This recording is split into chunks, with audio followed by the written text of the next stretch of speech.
Hi guys, magandang araw po sa inyong lahat. Ito naman po si Teacher Jake. Sa video natin ngayon, sa mga beginners po sa computer, paano po ba mag-connect sa Wi-Fi?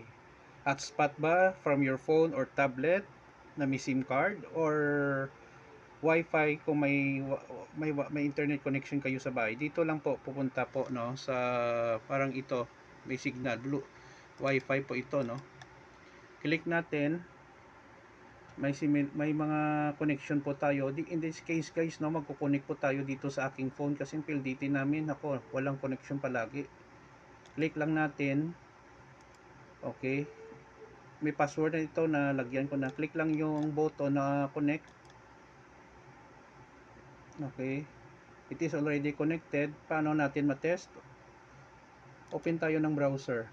Refresh. Ma-access natin ang website. In this case, ang aking website. Yun lang po guys, a very simple tip sa mga beginners po na hindi pa alam, no? Sana po nakatulong po sa inyo. Kung bago lang kayo sa aking page, sa Facebook, sa Reels, paki-follow na lang po. More on tips po tayo. Hindi lang computer iba-ibang life skills, no, na mabibigay natin dito sa aking page, no. Maraming salamat guys. Kita-kita po tayo sa susunod na video. Love you all. Ingat po tayo lagi araw-araw. God bless us all.